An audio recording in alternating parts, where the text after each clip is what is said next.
जय श्री कृष्ण। इस बार अन्नपूर्णा माता का जन्मोत्सव 26 दिसंबर को पड़ रहा है। हर साल मां अन्नपूर्णा का जन्मोत्सव जो है मार्गशीर्ष में पूर्णिमा तिथि को पड़ता है। माता अन्नपूर्णा पहली बार मार्गशीर्ष माह में पूर्णिमा के दिन ही प्रकट हुई थी। तभी से उनका जन्मोत्सव जो है मार्गशीर्ष पूर्णिमा तिथि को मनाया जाता है। और शास्त्रों में वर्णन है कि मार्गशीर्ष माह जो है भगवान श्री कृष्ण को भी अत्यंत प्रिय है। सतयुग का आरंभ भी मार्गशीर्ष की पूर्णिमा से ही हुआ था। एक बार पृथ्वी पर अकाल पड़ गया, घनघोर सूखा पड़ा। धरती मां अन्न जल दोनों देना बंद कर दी। सभी ऋषि मुनि देवगण भगवान त्रिदेव के पास जाते हैं, अपनी व्यथा बताते हैं कि पृथ्वी पर जीवन संकट में आ गया है, ना जल है ना अन्न है।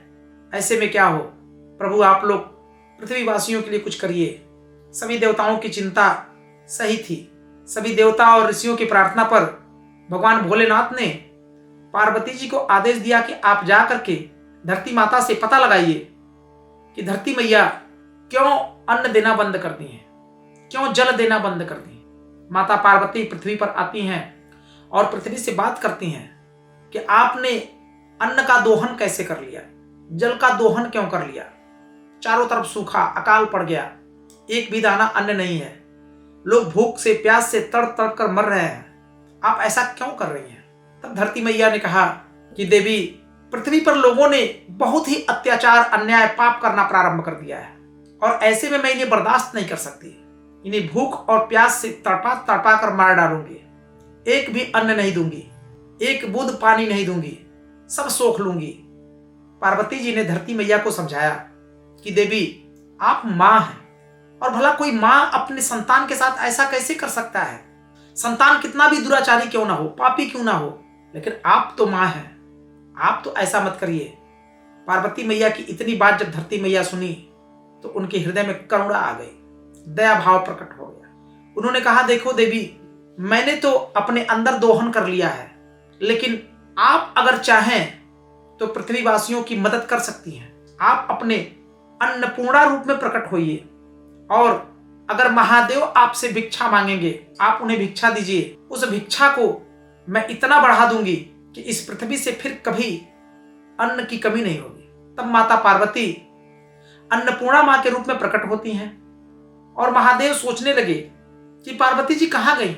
मैंने पृथ्वी पर पता लगाने के लिए भेजा था, लेकिन वो तो आई ही नहीं। भोलेनाथ पृथ्वी पर आते हैं, धरती मां से मिलते हैं कि पार्वती जी कहां गई। उन्होंने कहा कि वो अन्नपूर्णा का रूप धारण करके पताल लोक में चली गई हैं।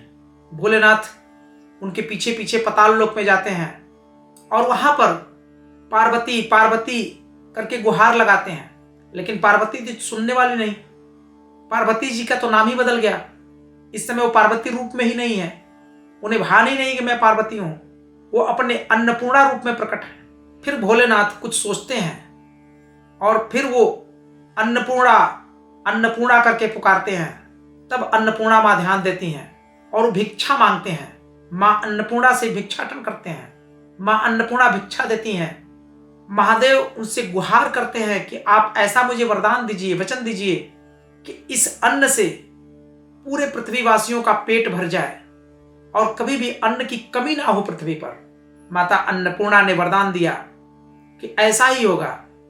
आप जाइए, इन चावल को कुछ जगहों पे लगा दीजिए और इसके बाद जो अन्न बचता है पूरे पृथ्वी पर बांट दीजिए, सबका पेट भर जाएगा। फिर महादेव एक चावल समी वृक्ष के नीचे, एक चावल बेल का जो वृक्ष होता है उसके नीचे, एक चावल पीपल वृक्ष के नीचे, एक चावल बट वृक्ष के नीचे, एक चावल रुद्राक्ष वृक्ष के नीचे, ऐसे करके लगा दिया और अपनी जटा से गंगा की धार बहा दी पृथ्वी पर। पूरी पृथ्वी पर जल ही जल हो गया, हरियाली हो गई और चारों तरफ अन्न प्रकट हो गया। और जो अन्न बचा था उससे महादेव ने सब में बांट दिया, सबका पेट भर गया और तब से आज तक पृथ्वी पर कभी भी अन्न और जल की कमी नहीं हुई है। तो ये वो जानकारी है जो अन्नपूर्णा माता की कथा है। आप अन्नपूर्णा माता की कथा अगर प्रेम पूर्वक श्रवण करते हैं सच्चे हृदय से, तो आपके घर में भी कभी भी अन्न जल की कमी नहीं होगी। जय श्री कृष्ण।